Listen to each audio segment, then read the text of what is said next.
नमस्कार दोस्तों, तो स्वागत है आपका पीसीबी ट्यूटोरियल्स के बेसिक मैथ के लेक्चर नंबर 14 में फॉर नीट। तो यहाँ हम लोग बेसिक मैथ में बात कर रहे थे डिफरेंशिएशन और उससे रिलेटेड उसके एप्लीकेशंस की। लेक्चर नंबर 13 में हमने डिस्कस किया हुआ है डिफरेंशिएशन कैसे करते हैं, चेन रूल के बारे में डिटेल्स बताए गए हैं। और फिर अब और उन्हीं का एक और एप्लीकेशन हम लोग इस वीडियो में जानेंगे। और लेकिन उससे पहले आप यहाँ थोड़ा सा इस बात को समझ लें कि shape of curves in physics, physics में जो आपको जो भी कर्व्स पढ़ने हैं तो वो किस तरह के शेप के होंगे। तो फिजिक्स में आपको बहुत ही सिंपल सिंपल कर्व्स पढ़ने हैं, बिल्कुल ही जनरल कर्व्स पढ़ने हैं। तो उसको हम लोग इस तरह से दो कैटेगरी में बांटे हुए हैं। तो there are in general two types of shape of curves in physics. दो ही तरह के आपको पढ़ने होंगे, एक आपको इंक्रीजिंग आएगा तो कभी डिक्रीजिंग आएगा। तो कभी इंक्रीजिंग आएगा कभी डिक्रीजिंग आएगा, ठीक है। इंक्रीजिंग कर्व में भी आपको दो टाइप के आएंगे, ए एंड बी। इसमें से क्या क्या अंतर है? दोनों इंक्रीजिंग है, ठीक है, लेकिन उसमें क्या डिफरेंस है जरा उसको समझना है यहाँ पे। तो ऑन इंक्रीजिंग का मतलब क्या होता है, पहले जरा ये समझ लो कि on increasing the value of x. जैसे अगर हम कहते हैं कि कोई कर्व जो है वो इंक्रीजिंग है तो इसका क्या मतलब हुआ? इसका मतलब हुआ कि अगर आप x की वैल्यू को बढ़ाओगे, on increasing the value of x, x इस तरफ हुआ ना, तो अगर आप इसकी वैल्यू को x की वैल्यू को बढ़ाओगे तो y की वैल्यू भी क्या होनी चाहिए? बढ़ती जानी चाहिए। तो y also increases. On increasing the value of x, y also increases. x की वैल्यू बढ़ाए, फंक्शन ऐसा होना चाहिए जिसमें x की वैल्यू अगर आपने बढ़ाया तो y की वैल्यू भी बढ़ती चली गई, है ना। जैसे y इक्वल टू 2x, तो आपने x की वैल्यू इसमें जैसे जैसे बढ़ाओगे तो y की वैल्यू भी क्या होगी? बढ़ती चली जाएगी। तो इस तरह के ग्राफ्स जो होंगे, इस तरह के कर्व्स जो होंगे वो इंक्रीजिंग कर्व्स कहलाएंगे। तो फिजिक्स में आपको बिल्कुल ये दो सिंपल टाइप के कर्व पढ़ने इंक्रीजिंग में, या तो ये इस तरह से ऐसे ऊपर उठ जाए या फिर ये ऐसे करके उठ जाए, ठीक है। तो इन दोनों का नाम हम लोग यहाँ पर रखेंगे कि ये जो हमने ए टाइप में नाम दिया, जिसमें कर्व आपको बिल्कुल इस तरह से ऊपर की ओर उठता जा रहा है ऐसे करके, तो नीचे से देखने पर क्या हो रहा है? ये सरफेस बाहर की तरफ आ रहा है ना नीचे से देखने पर, तो ये हो जाएगा कन्वेक्स। नीचे से देखने पर ये फुला हुआ लग रहा है ना, ये उबड़ा हुआ नीचे से देखने पर, तो फिर ये क्या कहलाएगा? Convex downwards. और अगर ऊपर से देखो तो अंदर की ओर धंसा हुआ है, ठीक है, तो कनकेव अपवर्ड्स, मतलब ऊपर से देख रहे हैं। तो इसका आप नाम दे सकते हो इस ए वाले का, या तो आप दे दो कन्वेक्स डाउनवर्ड्स, या यही नाम चलेगा नीचे से देख। कन्वेक्स डाउनवर्ड्स का मतलब क्या हुआ कि नीचे से देखेंगे तो कन्वेक्स शेप का दिखाई देगा, और ऊपर से देखो तो ऑफ कोर्स कॉनकेव, ऊपर से देखना है इसीलिए कॉनकेव अपवर्ड्स। ये दोनों मीनिंग सेम होगा, ठीक है, यहाँ इसका के लिए। ओके, तो कनकेव अपवर्ड्स, अपवर्ड्स का मतलब हो गया ऊपर से देख रहे हो आप, डाउनवर्ड का मतलब नीचे से देख रहे हो। तो एक काम करते हैं हम कि यहां पर थोड़ा सा इनको आपको समझने में आसानी होगी। तो ये हम ऊपर से देख रहे हैं तो ऊपर से देखने पर धसा हुआ है, तो कॉनकेव यहां लिख देता हूं, कॉनकेव अपवर्ड्स। तो आपने देखा इस कर्व को ऊपर से, तो आपको क्या दिखा? कनकेव। और फिर आप इसको दे दो नीचे से देख करके नाम, कॉन्वेक्स डाउनवर्ड्स। तो आपने क्या हुआ? नीचे से देखा इस कर्व को तो आपको क्या हुआ? उबड़ा हुआ दिखा। क्लियर है? ये दोनों नाम इसके हो गए। उसी तरह से यहाँ भी नाम आप दे सकते हो। तो यहाँ पर नाम अगर आप ऊपर से देख रहे हो तो क्या नाम देना है? ऊपर से देखो तो क्या दिख रहा है? उबड़ा हुआ दिख रहा है ऊपर से, तो ऊपर से सरफेस हो गया कन्वेक्स, तो हम कहेंगे कन्वेक्स अपवर्ड्स। और नीचे से देखने पर कैसा दिख रहा है? कॉनकेव, तो कॉनकेव डाउनवर्ड्स। तो ये कर्व के अपने अपने नाम हो गए, ठीक है।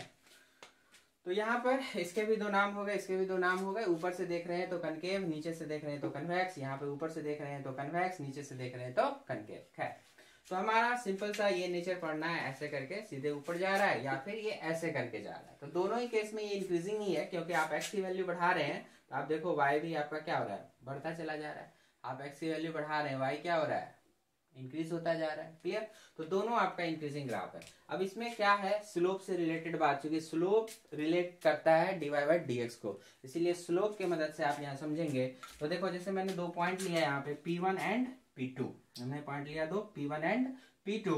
तो P1 पर हम एक टेंजेंट ड्रॉ करेंगे, ठीक है। हमने लास्ट लेक्चर में बताया आपको कि अगर आपको P1 पर स्लोप पता करना है तो क्या करना होगा, P1 पर एक टेंजेंट लाइन ड्रॉ करनी होगी। तो हमने ये लाइन एक टेंजेंट ड्रॉ किया है ना, टेंजेंट ऐसी लाइन जो कर्व को सिर्फ एक ही पॉइंट पर टच करे। ओके, तो ये देखिए ऐसे करके लाइन आया। अब इसका स्लोप, तो स्लोप के बारे में हमने पीछे के लेक्चर्स में पढ़ा हुआ है कि एक्स एक्सिस के पॉजिटिव डायरेक्शन से जितना भी एंगल बना रहा है ये स्ट्रेट लाइन, उसी में आपको लगा देना है 10, बन जाएगा उसका स्लोप। तो tan θ1 will be slope at P1।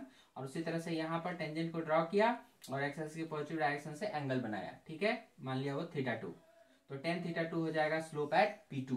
तो आप गौर से देखो, आप जैसे जैसे इधर आगे की ओर x को बढ़ाओगे, मतलब P2 के लिए जो स्लोप का मान आएगा, जो एंगल का मान आएगा, जरा आप देखो वो अधिक आएगा। θ2 ऑफ कोर्स यहाँ पर अधिक आएगा, ज्यादा एंगल बन रहा है। यहाँ पर देखो आप, तो एक्स एक्सिस से बहुत कम एंगल बन रहा है। तो इनफैक्ट जैसे जैसे आप आगे की ओर जाओगे, यहाँ पर जो आपकी जो लाइन है वो वर्टिकल ऐसी होती जाएगी, वर्टिकल के फॉर्म में आती जाएगी।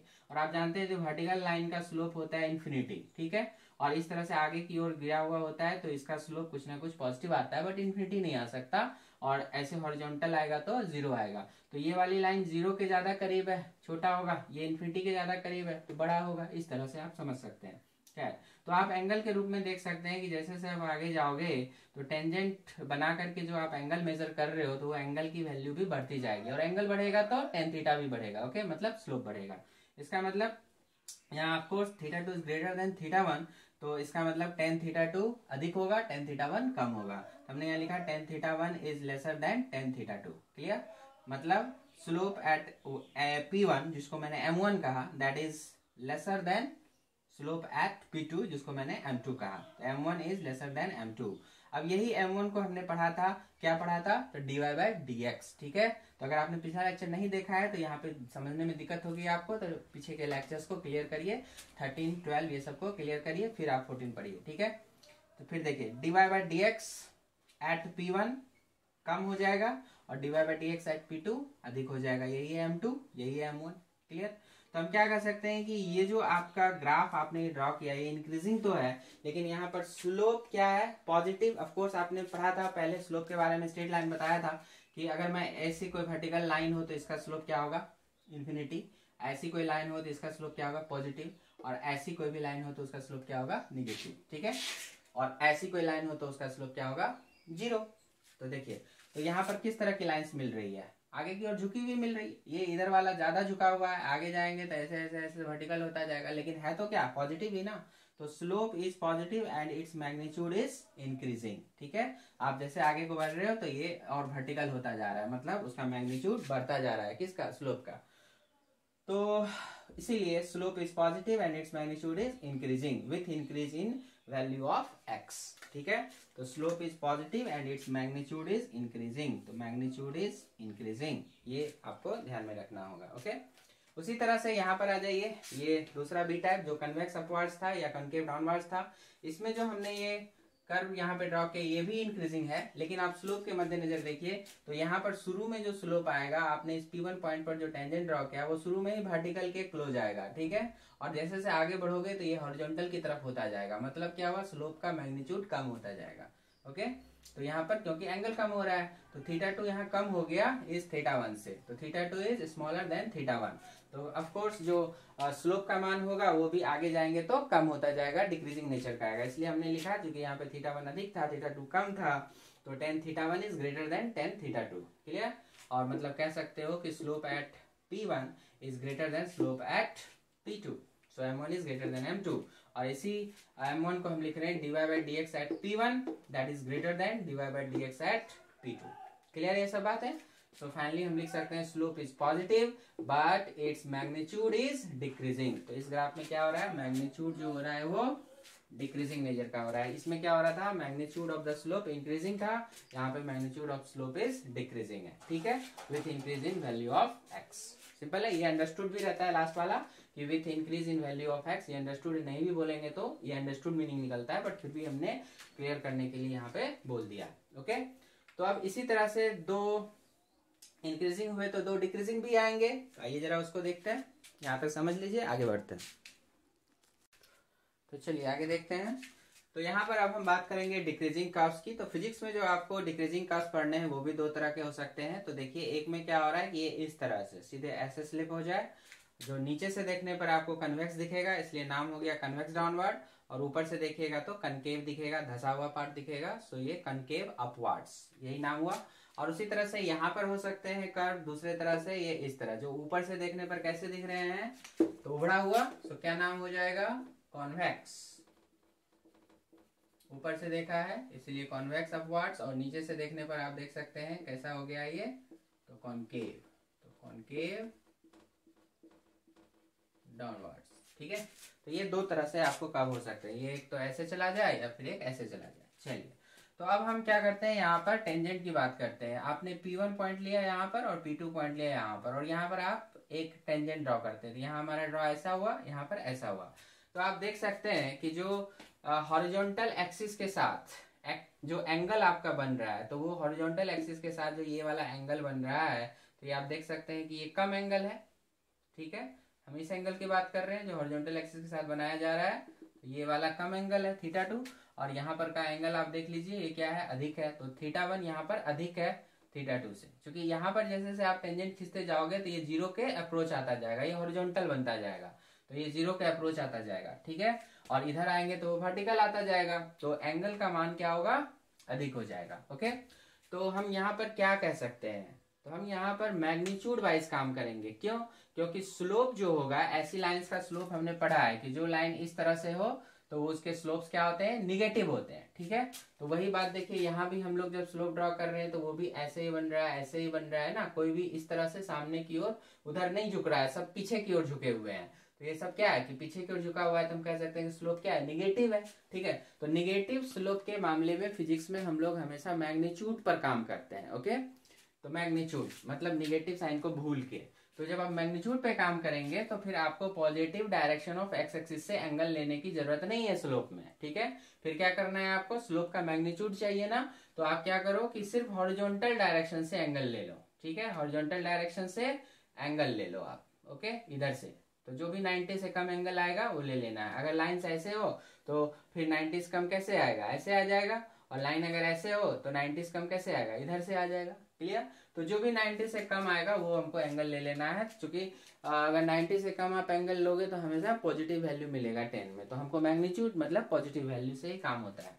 तो यहाँ पर जो इसका स्लोप कहलाएगा P1 पर, वो हम लोग मैग्नीट्यूड में अगर बात करेंगे तो वो हो जाएगा tan θ1, और यहाँ पर का हो जाएगा tan θ2। तो जिसका एंगल ज्यादा तो उसकी वैल्यू भी ज्यादा, तो हम tan θ1 is greater than tan θ2, तो हम कहेंगे कि m1 is greater than m2, और dy by dx at P1 is greater than dy by dx at P2। मैंने जैसे जैसे आप आगे जा रहे हो तो आपके ये जो स्लोप का मैग्नीट्यूड है वो कम होता जा रहा है। क्लियर, तो इसी बात को हम यहाँ लिखते हैं कि स्लोप ऐसे कर्व में निगेटिव तो है, और इसका जो मैग्नीट्यूड है, स्लोप का मैग्नीट्यूड है वो डिक्रीज करता जा रहा है with increase in value of x. और उसी तरह जब हमने यहाँ पे ड्रॉ किया तो क्या पाया, तो यहाँ पर देखा हमने कि ये वाला एंगल जो है ये तो बड़ा है, इस वाले एंगल से एंगल बढ़ता जा रहा है, तो हम क्या कहेंगे, मैग्नीट्यूड ऑफ द स्लोप बढ़ता जा रहा है, मतलब इंक्रीजिंग टाइप का है।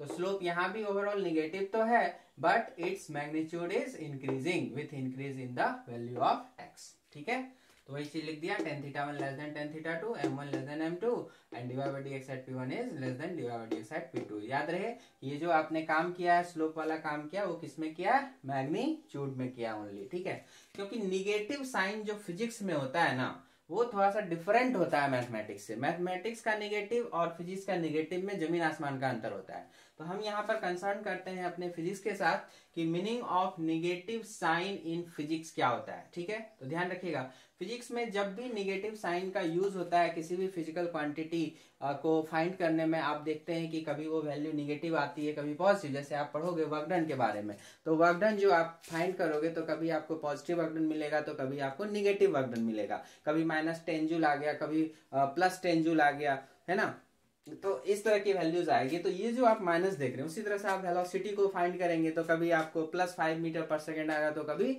-5 मीटर पर सेकेंड आएगा। तो इस तरह की चीजें आपको मिल सकती है। तो आप समझेंगे कि यहाँ जो ये प्लस माइनस वाली बात है, तो ये जो साइन कन्वेंशन है, जिसमें खास करके हम निगेटिव साइन की बात करेंगे फिजिक्स में, तो वो क्यों आती है, तो समझिए बात को। Negative signs are used in physics just because of proper conventions in respective phenomenons। तो यहाँ पर जो भी निगेटिव साइन आ रहा है वो कुछ कन्वेंशन की वजह से आ रहा है, ठीक है, कुछ कन्वेंशन की वजह से आ रहा है। कैसे? जैसे देखिए, डायरेक्शन का कन्वेंशन हो सकता है। डायरेक्शन का कन्वेंशन हो सकता है का मतलब क्या हुआ? मतलब ये हुआ जैसे हम कहें कि जैसे कि कोई बॉडी है और वो मान के चलिए पॉजिटिव एक्स डायरेक्शन में मूव कर रहा है, ठीक है, और हम पॉजिटिव एक्स डायरेक्शन में मूव कर रहा है तो हम कह रहे हैं कि वो पॉजिटिव डायरेक्शन में जा रहा है। तो अब हम उसकी वेलोसिटी पर बात करते हैं। तो उसकी वेलोसिटी हमें निकल रही है क्या? +10। तो हम क्या करेंगे? 10 मीटर प्रति सेकेंड से पॉजिटिव डायरेक्शन में जा रहा है तो हम उसकी वेलोसिटी बोल रहे हैं +10 मीटर पर सेकेंड। अब वही गाड़ी जब वापस लौट के आ रही है तो क्या हो गया? अब उसका डायरेक्शन क्या हो गया? निगेटिव एक्स में हो गया कि नहीं हो गया? अभी डायरेक्शन चेंज हो गया, पहले के रिस्पेक्ट में अपोजिट डायरेक्शन आ गया। तो अपोजिट के लिए अब हम बोलेंगे कि अगर वो गाड़ी अपोजिट डायरेक्शन में 5 मीटर प्रति सेकेंड से आ रही है तो हम कहेंगे कि अब उसकी वेलोसिटी हो गई -5 मीटर पर सेकेंड, ठीक है। उसी तरह से फोर्स का डायरेक्शन हो गया। अभी हमने ईस्ट की तरफ लगा रहे थे तो पॉजिटिव मान रहे थे, वेस्ट की तरफ लग गया तो निगेटिव हो जाएगा, ठीक है। तो इस तरह से बहुत सारी जो वेक्टर क्वांटिटीज होती है खास करके उनके लिए डायरेक्शन को देखते हुए आप प्लस और माइनस डिसाइड करते हैं, है ना। तो ये कन्वेंशन पर आधारित होता है कि आप किधर प्लस ले रहे हैं। अब कोई चीज ईस्ट की तरफ जा रहा है तो अगर आप उसको प्लस कहोगे तो वेस्ट की तरफ अगर वो आएगा तो फिर तो माइनस कहना पड़ेगा, है ना, अगर वो वेक्टर क्वांटिटी है तो इस तरह से कन्वेंशन आते हैं। फिर और भी कन्वेंशन हो सकते हैं क्या? सिस्टम और सराउंडिंग कॉन्सेप्ट हो सकते हैं। यहाँ पर सिस्टम कॉन्सेप्ट और सराउंडिंग कॉन्सेप्ट होती है, जैसे कि एनर्जी के केस में, ठीक है। एनर्जी के केस में तो एनर्जी वगैरह के केस में क्या होती है कि हम कहते हैं कि भाई अगर किसी सिस्टम से एनर्जी बाहर आ रहा है तो सिस्टम की एनर्जी तो कम हो रही है, तो हम कहेंगे जो बाहर आया है तो भाई क्या करो, इसमें आप निगेटिव साइन डाल दो, ठीक है, क्योंकि सिस्टम की एनर्जी तो कम हो गई, ठीक है। तो एक तरह का कन्वेंशन हो गया, है ना। इसी तरह से कोई सराउंडिंग कॉन्सेप्ट लेकर के चलेगा, सोचेगा सराउंडिंग में अगर कोई चीज सराउंडिंग को कोई एडवांटेज हो रहा है किसी बात का तो हम पॉजिटिव साइन लेंगे, और अगर सराउंडिंग को डिसएडवांटेज हो रहा है तो हम नेगेटिव साइन ले लेंगे। तो इस तरह से कन्वेंशन के आधार पर आपको फिजिकल क्वांटिटीज की जो वहां पर वैल्यूज निकल के आती है वो कभी प्लस में कभी माइनस में आती है इन फिजिक्स में। तो इनको मैग्नीट्यूड के साथ कोई लेना देना नहीं है, ठीक है। अब मान के चलो कि जो हमारी बॉडी की स्पीड की हम या वेलोसिटी जो वेक्टर क्वांटिटी है, तो हम वेलोसिटी की हम अगर बात करेंगे तो मान के चलिए कि अभी जा रहा था वो इस डायरेक्शन में 10 मीटर प्रति सेकेंड से, ठीक है, और अभी वेस्ट की डायरेक्शन में थोड़ी देर बाद आने लगा 20 मीटर प्रति सेकेंड से, ओके। तो पहले वाले में क्या कहेंगे? वेलोसिटी तो हो गई प्लस लगा के 10 मीटर प्रति सेकेंड, और दूसरे वाले में क्या कहोगे? -20 मीटर प्रति सेकेंड। अब आप बोलो कि किसकी वेलोसिटी अधिक कहलाएगी? किसकी वेलोसिटी अधिक कहलाएगी? +10 मीटर प्रति सेकेंड अधिक वेलोसिटी है या फिर -20 मीटर प्रति सेकेंड अधिक वेलोसिटी है? तो ऑफ कोर्स 20 वाला जो है, जो वेस्ट के डायरेक्शन में आ रहा है, ये ज्यादा तेज चल रही है, इसकी वेलोसिटी ज्यादा है ना। लेकिन अगर आप मैथमेटिक्स लगा दोगे यहाँ तो कहोगे नहीं भाई -20 तो छोटा होता है +10 से, तो अलग बात हो गई। इसीलिए मैंने कहा कि निगेटिव साइन जो यहाँ पे इम्प्लाई होता है ये फिजिक्स में अलग मीनिंग लेके आता है और मैथ में अलग मीनिंग लेके आता है। तो हमें यहाँ फिजिक्स वाले मीनिंग को ध्यान में रखना है। तो एक बार फिर से रिपीट कीजिए कि meaning of negative sign in physics में क्या होता है कि negative signs are used in physics just because of proper conventions in respective phenomenon. तो जिस तरह का भी फेनोमेनन होगा उसमें जैसा कन्वेंशन यूज हुआ है तो उसके हिसाब से वहां पर आपका प्लस और माइनस आएगा, ठीक है। तो वहां कन्वेंशन ऑफ डायरेक्शंस, तो वेक्टर क्वांटिटी के लिए generally convention of direction follow होता है, और स्केलर क्वांटिटीज होती है तो उनके लिए नॉर्मली कन्वेंशन ऑफ सिस्टम या सराउंडिंग फॉलो किया जाता है, ठीक है। तो इधर से प्लस माइनस आता है। इसीलिए हम लोगों को जो फिजिक्स में एनालिसिस करना होता है न्यूमेरिकल प्रॉब्लम या किसी सिचुएशन के दौरान, तो हम लोगों को मैग्नीट्यूड के अनुसार एनालिसिस बड़ा छोटा कम ज्यादा इंक्रीजिंग डिक्रीजिंग ये सब मैग्नीट्यूड के हिसाब से करना होता है, ठीक है। जैसे मैंने कहा कि 10 मीटर प्रति सेकेंड अगर कोई गाड़ी जा रही है इस डायरेक्शन में तो इसकी वेलोसिटी हम कम कहेंगे, लेस कहेंगे विथ रिस्पेक्ट टू 20 मीटर प्रति सेकेंड की रफ्तार से अगर कोई गाड़ी वेस्ट में जा रही है तो हम कहेंगे वेस्ट वाला जो आ रहा था वो ज्यादा फास्ट था और उसकी वेलोसिटी क्या थी? तो -20 मीटर प्रति सेकेंड। तो माइनस में है लेकिन फिर भी उससे ज्यादा हो गया, ठीक है। तो यहाँ पर ये बात ध्यान में आपको रखनी पड़ेगी कि यहाँ पे माइनस साइन किस तरह से यूज होता है। तो this is something different from negative sign of mathematics, तो ये ध्यान रखिएगा, तो कोई दिक्कत की बात नहीं होगी। दूसरी मैं एक बात फिर से रिपीट कर दूं कि हमने स्लोप के बारे में काम किया, तो जब आप स्लोप के मैग्नीट्यूड की बात करेंगे तो आपको जो एंगल लेना है टेंजेंट का, उसे हॉरिजॉन्टल एक्सिस से एंगल लेना है, और आप इस तरह से एंगल लेंगे, इधर से ही एंगल ले लेंगे। ओके, मतलब क्लॉकवाइज एंगल का रोटेशन हो जाएगा आपका। ये देख सकते हैं आप, ये जो एंगल्स के रोटेशंस हो रहे हैं ये इधर से इधर ऐसे हॉरिजॉन्टल से ऐसे जा रहे हैं, जिससे क्या हो कि 90 से कम ही एंगल में आपको वो पता चल जाएगा, और 90 से कम आएगा तो पॉजिटिव ही आएगा। इसलिए हमने यहाँ पर भी लिख दिया है मैग्नीट्यूड, यहाँ भी लिख दिया है मैग्नीट्यूड। क्लियर? तो इनको अच्छे से समझ लें कि स्लोप निगेटिव जरूर है, लेकिन फिर भी मैग्नीट्यूड के हिसाब से देखा जाए तो इसमें डिक्रीजिंग है क्योंकि एंगल कम हो रहा है, और यहाँ पर स्लोप यहाँ भी निगेटिव है, लेकिन मैग्नीट्यूड के हिसाब से देखा जाए तो स्लोप क्या है, इंक्रीजिंग है। क्लियर? तो ये बातें हो गई। अब इसी जो हमने 4 ग्राफ्स आपको पढ़े, 2 इंक्रीजिंग और 2 डिक्रीजिंग, तो इनको मिक्स करके आपको और भी ग्राफ कैसा दिया जाएगा, आइए उसको देखते हैं। तो देखिए आगे, जैसा कि आपने देखो इस ग्राफ को देख रहे हो, कोई ग्राफ इस तरह से आपका ये दिखाई दे रहा है।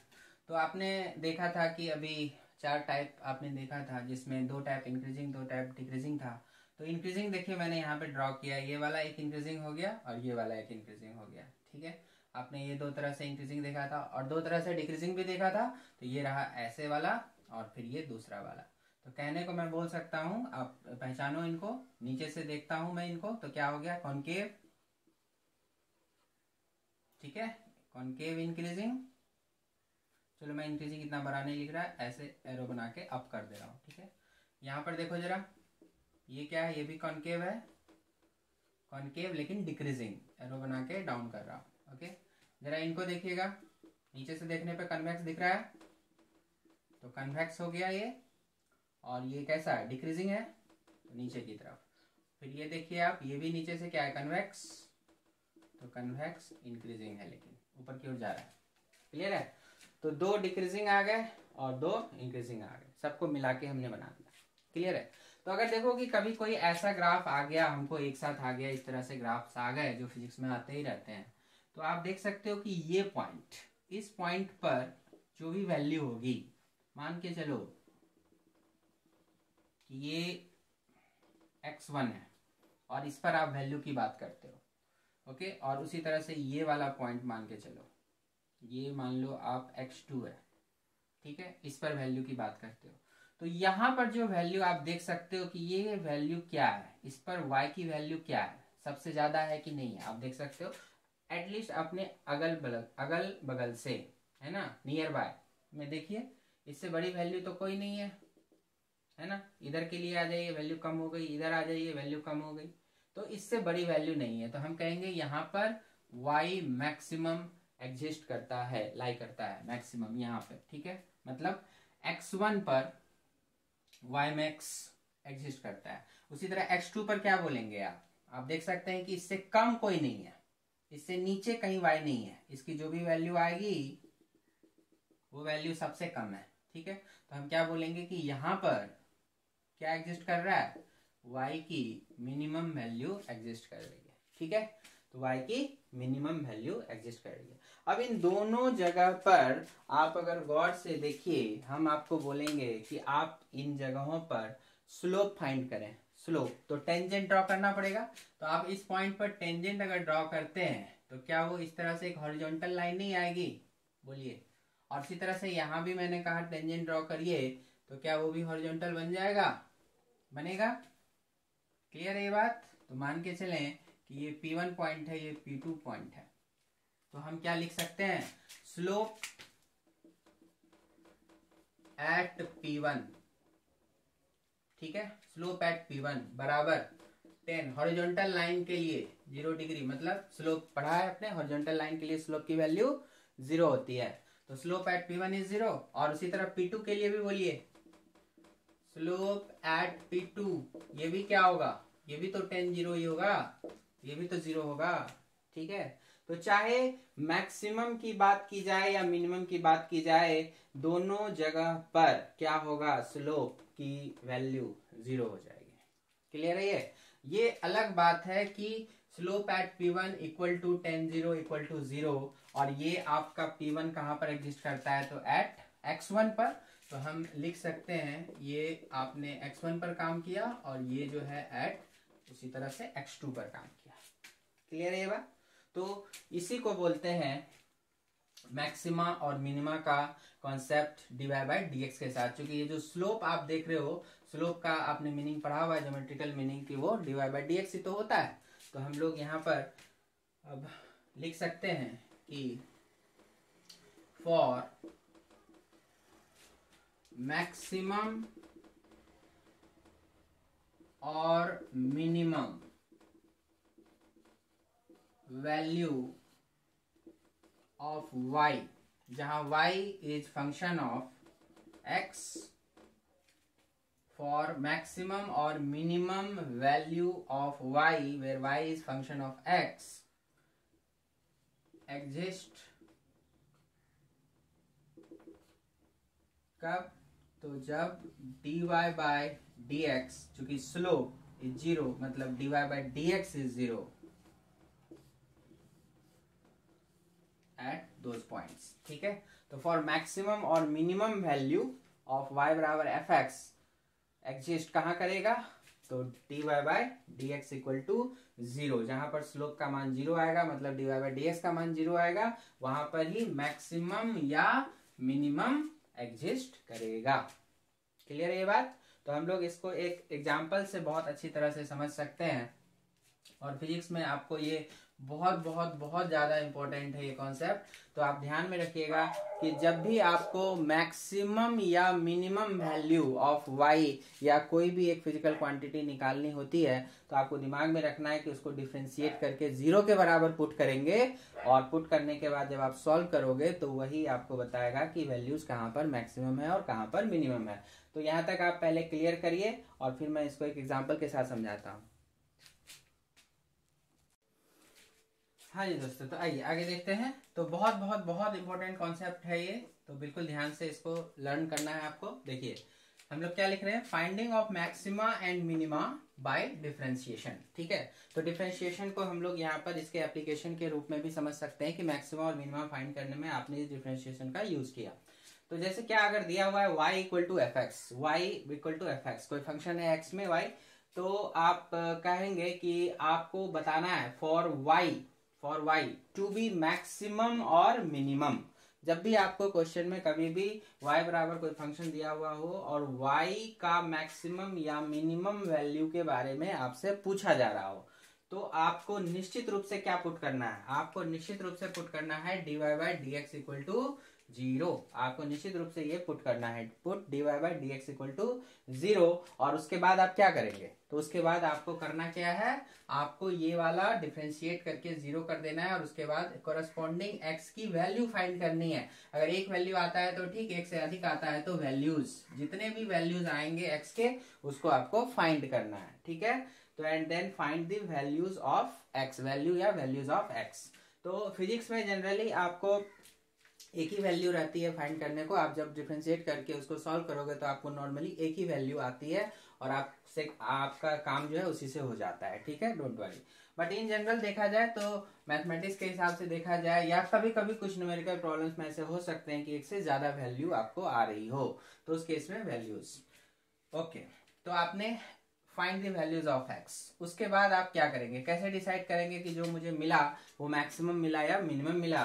तो देखिए उसके लिए फिर आपको यहाँ पर देखिए ये टर्म देखिए, इसको पढ़ते हैं d2y/dx²। क्या पढ़ते हैं, d2y/dx²। मतलब ये क्या होता है, डबल डिफरेंशिएशन ऑफ y होता है। मतलब आपने जो एक बार dy/dx किया, उसको आपको एक बार फिर से डिफरेंशिएट करना है x के रिस्पेक्ट में। आपके पास y बराबर fx था, आपने एक बार डिफरेंशिएट कर दिया, dy/dx आ गया, जो भी आया वो फंक्शन, उसको आपको दोबारा डिफरेंशिएट करना होगा। ओके, तो इसी को बोलते हैं डबल डिफरेंशिएशन ऑफ x। तो आपको डबल डिफरेंशिएशन करना है, और करने के बाद क्या करना है कि जो भी x आपने वहां पे फाइंड किया है, ओके उस x के लिए आपको देखना है कि ये dy by d x square d2y by d x square की वैल्यू क्या आई। तो हमने क्या लिखा, if d2y by d x square at x, वो x इसमें पुट करेंगे इसको फाइंड करके और रखेंगे, तो अब देखेंगे कि अगर वो निगेटिव है, कौन निगेटिव, डबल डिफरेंशिएशन कहां पर, एट दैट x, जो आपने इसको जीरो करने से जो आपने फाइंड किया x, उस x पर अगर डबल डिफरेंशिएशन की वैल्यू निगेटिव आ गई, तो इसका मतलब उस x पर वहां पर क्या एग्जिस्ट कर रहा है, तो maximum y maximum exist at x। Okay example में ज्यादा क्लियर होगा। और उसी तरह से अगर आपने डबल डिफरेंशिएशन में वो वाला x रख के देखा और अगर वो x रखने के बाद आपको डबल डिफरेंशिएशन कैसा मिला, पॉजिटिव साइन का मिला, ओके तो हमको बस यही चेक करना है कि वो निगेटिव वैल्यू आ रही है कि पॉजिटिव। तो अगर निगेटिव आएगी तो मैक्सिमम होगा वहां पे, अगर पॉजिटिव आएगी तो मिनिमम होगा वहां पे। क्लियर है, y minimum exist at x। वैसे मैं बता दूं आपको कि नीट फिजिक्स के जो 99% आपको क्वेश्चंस जो इस पर आधारित होंगे, जो भी क्वेश्चंस, तो उसमें आपको ये वैल्यूज चेक करने की जरूरत नहीं पड़ती है। वो क्वेश्चन में खुद ही आपको बोल देता है कि आप या तो मैक्सिमम फाइंड कीजिए या तो मिनिमम फाइंड कीजिए, तो वो दोनों में से कोई एक बोलता ही है। इसका मतलब आपको जो भी आपने एक बार डिफरेंशिएट करके जीरो लाया और जो भी x की वैल्यू लाया, आप उस x को डायरेक्ट y में पुट करके देख लीजिए, जो भी वैल्यू आएगा तो क्वेश्चन में जो मांगा है, अगर क्वेश्चन वाले ने मैक्सिमम मांगा है तो वो मैक्सिमम आ जाएगा, क्वेश्चन वाले ने अगर मिनिमम मांगा है तो वो मिनिमम आ जाएगा अपने आप। लेकिन अगर कभी इस तरह से क्वेश्चंस आ गए कि आपको नहीं ढूंढना ही पड़ गया कि मैंने जो फाइंड किया वो मैक्सिमम है या मिनिमम है, तो फिर उसके लिए आपको इस तरह से आगे का काम करना पड़ता है, डबल डिफरेंशिएशन का साइन चेक करना पड़ता है। क्लियर, तो आइए एक एग्जांपल से इसको और क्लियर करेंगे। जैसे हमने आपके लिए y बराबर minus x square plus x एक फंक्शन यहाँ पे चुन रखा है। तो हमने कहा कि आपको एक फंक्शन ऐसा दिया हुआ है, आपको क्या करना है, आपको फाइंड करना है इसकी मैक्सिमम वैल्यू क्या होगी या मिनिमम वैल्यू क्या होगी, जो भी एग्जिस्ट करता हो। जरूरी नहीं कि दोनों एग्जिस्ट करे, हो सकता है कोई एक ही एग्जिस्ट करे, ठीक है। तो जो भी मैक्सिमम होगा या मिनिमम होगा वो आपको यहाँ पर ढूंढना है, ठीक है। तो देखिए कैसे करना है। तो कॉन्सेप्ट क्या कहता है कि चाहे मुझे मैक्सिमम ढूंढना हो या मिनिमम, तो फॉर वाई मैक्स या वाई मिनिमम हमें क्या पुट करना है, हमें पुट करना है dy by d x equal to zero. So simple. तो dy बाई डी एक्स आइए हम फाइंड करते हैं, यहाँ पे फाइंड करते हैं dy बाई डी एक्स को। हमने डिफरेंशिएशन सीखा हुआ है, minus x square plus x का डिफरेंशिएशन क्या होगा बच्चों बताइए। यहाँ पे माइनस एक्स स्क्वायर का डिफरेंशिएशन हो जाएगा तो माइनस 2x हो जाएगा, माइनस बाहर आ जाएगा और एक्स स्क्वायर का 2x हो जाएगा, फिर ये प्लस साइन रहेगा और x का डिफरेंशिएशन 1 हो जाएगा और बाकी जीरो तो था ही, वो रख दिया। तो आप इससे सॉल्व किए x को, क्या होगा ये माइनस 1 बाय माइनस मतलब हाफ, माइनस माइनस कैंसिल हो जाएंगे तो क्या बन जाएगा ये हाफ। तो आपने देखिए, आपने वैल्यू फाइंड कर ली x की, आपने पुट किया dy बाई डी एक्स और आपने उसको सॉल्व किया, सॉल्व करने से आपको आ गया x की वैल्यू। तो आपने x की वैल्यू देखिए ले आया, हाफ ले आया। अब आपको क्या करना है इस हाफ का, तो इस हाफ को आप पुट कर देंगे कहाँ, y में।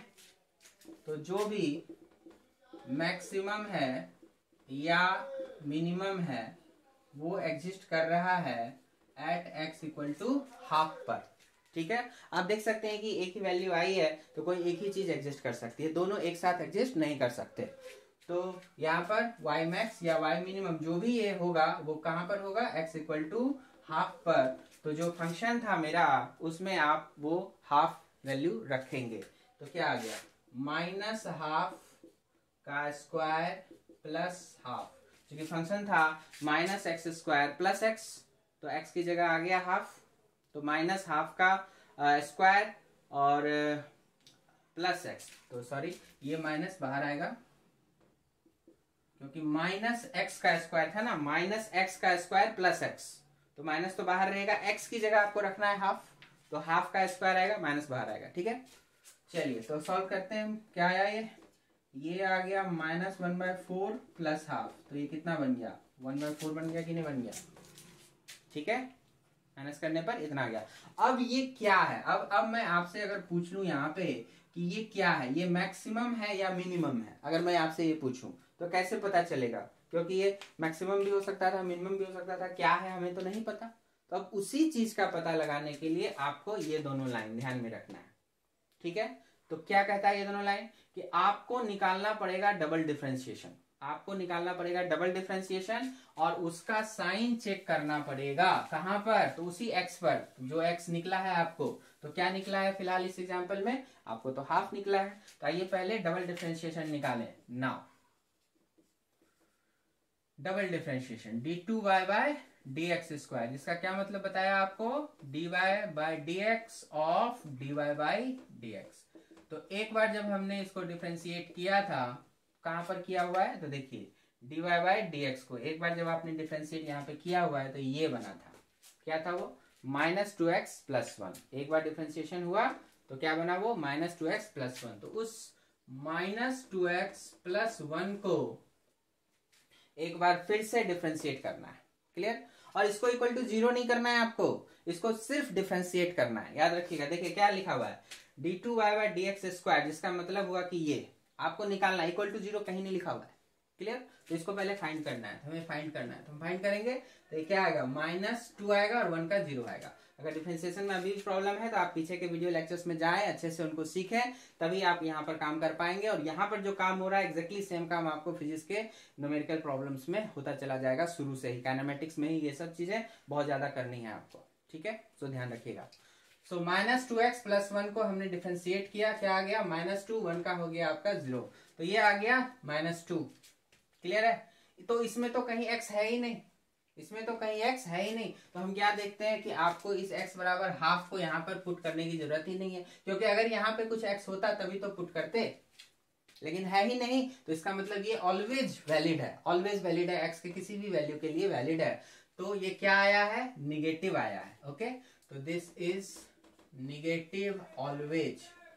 तो ऑलवेज का मतलब हो गया कि हर जगह वैलिड है, इसका मतलब एट x = हाफ पर भी वैलिड है, एट x = हाफ पर भी वैलिड है, हर जगह वैलिड है, ठीक है। तो हमने क्या देखा कि ये आया निगेटिव।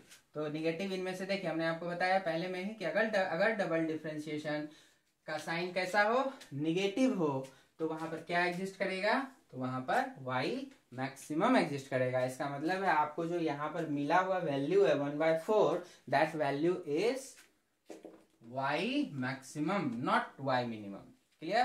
तो सो y मैक्सिमम आपको एग्जिस्ट कर रहा है at x = half and which is equal to कितना, तो आपने जो सॉल्व किया है कितना, 1/4।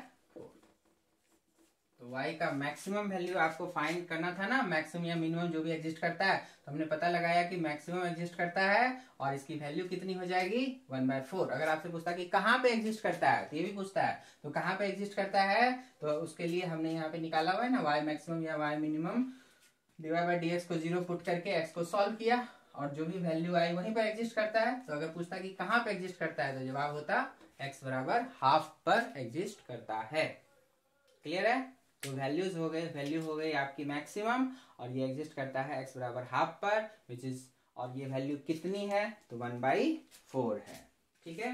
तो बहुत अच्छे से आप इसको समझ लीजिए, इस एग्जाम्पल को अपने से बार बार 2-3 बार कर लीजिए। जब आप पूरी तरह से सेटिस्फाई हो जाएंगे कि हाँ अब आप ये अच्छे से ये समझ गए, तब आपको इस टाइप के और भी प्रॉब्लम्स करने हैं। जैसे एक और एग्जांपल मैं यहाँ पर देता हूँ आपको। तो जैसे y = कोई भी फंक्शन मैं दे रहा हूँ आपको, जैसे मैंने दिया 2x² - 4x, ऐसा कुछ दे दिया, ठीक है। और हमको फाइंड करना है इसका मैक्सिमम और मिनिमम वैल्यू। हम सीधे जल्दी जल्दी लिखते हैं, for y to be maximum और मिनिमम क्या पुट करना है, dy बाय dx = 0। तो हमने क्या किया, 2x² - 4x, इस तरह से 0 पुट कर दिया, ठीक। सॉल्व करेंगे तो 4x - 4 = 0, इसका मतलब x बन गया 1।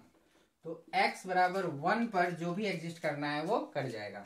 तो जरा देखें y at x equal to 1 क्या एग्जिस्ट कर रहा है, तो 2 इंटू 1 का स्क्वायर इज 1 माइनस 4 इंटू 1 मतलब 2 माइनस 4 माइनस 2। अब ये -2 मैक्सिमम है कि मिनिमम है मुझे नहीं पता, लेकिन अगर मुझे ढूंढना ही है कि ये मैक्सिमम है कि मिनिमम है तो कैसे ढूंढेंगे, तो अभी सिखाया आपको।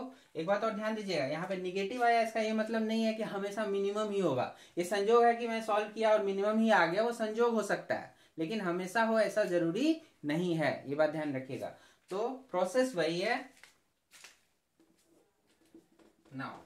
हालांकि मैं एक बार फिर रिपीट कर दूं कि फिजिक्स में आपको फिर इस तरह के प्रोसेस का यहाँ पर काम नहीं आएगा ज्यादातर प्रॉब्लम में, क्योंकि उस प्रॉब्लम में आपको कोई एक ही चीज बोलेगा। मान लो आपको बोला कि find maximum value of y, इसका मतलब जो भी सॉल्व होके आ रहा है वो मैक्सिमम ही है। तो आपको यहीं पर यहाँ पे निकाल के रुक जाना है। पूछेगा कहाँ पे मैक्सिमम है, हो गया यहाँ पे आंसर।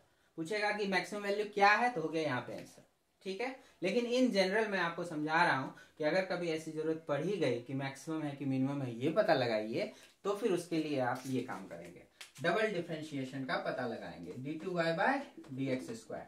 तो हमने एक बार डिफरेंशिएट कर रखा था इसको यहाँ पे, ठीक है, मतलब कितना था ये, तो 4x माइनस 4। एक बार डिफरेंशिएट होकर के ये बन चुका था 4x माइनस 4। इसको मैं दोबारा डिफरेंशिएट करूंगा। इसको याद रखिएगा, फिर जीरो नहीं पुट करना है। ओके, कई बच्चे यहाँ पे फिर से जीरो पुट करने लगते हैं, तो वो नहीं करना है, बस इसको सॉल्व करना है और देखना है कि ये पॉजिटिव है कि निगेटिव है। तो हमें सॉल्व किया, हमें मिला 4, दैट इज पॉजिटिव। और हमने पढ़ा है कि अगर डबल डिफरेंशिएशन पॉजिटिव होगा तो हम समझ गए कि उल्टा वाला y मिनिमम एग्जिस्ट करेगा। तो इसका मतलब है कि ये जो आपको मिला है y -2 that is minimum value. Okay, तो ये बस संजोग है कि निगेटिव में आया तो मिनिमम मिल गया। ऐसा कई बार होगा कि कुछ फंक्शंस ऐसे होंगे जिसमें निगेटिव में आया लेकिन वो मैक्सिमम वैल्यू है, तो उस वक्त होगा क्या कि डबल डिफरेंशिएशन जब आप निकालोगे तो वो चीज जो सॉल्व होगी वो आ जाएगी निगेटिव। ओके, तो उससे पता चल जाएगा कि वो वैल्यू मैक्सिमम थी एंड सो ऑन। तो ये था आपका कंप्लीट एक्सप्लेनेशन ऑफ डिफरेंशिएशन और उसके एप्लीकेशंस। ठीक है, तो यहाँ तक के वीडियो लेक्चर्स को आप बहुत अच्छे से कर लीजिए, कई बार 2-3 बार आप इसको जरूर करें। बेसिक लर्निंग प्रोसेस है और बिना इसके आपको न्यूमेरिकल प्रॉब्लम में बहुत ज़्यादा दिक्कत हो जाती है, तो इसलिए ध्यान में रखिए, इनको सही से कर लें। ठीक है, तो 2-3 बार 4 बार वीडियो को देखिए अच्छे से, जहाँ भी लगे कि स्किप हो रहा है वीडियो को रोकें और फिर वापस थोड़ा पीछे जा करके फिर से देखें, अच्छे से सुने बात को और नोट्स को भी बनाते चलिएगा साथ साथ, और अच्छे से लर्न कीजिए। चीज़ें समझ में आ रही है तो हमें कमेंट सेक्शन में बताइए, और फिर लाइक सब्सक्राइब जो भी होता है वो सब करें, शेयर करें और खूब मन लगा के पढ़िए। All the best.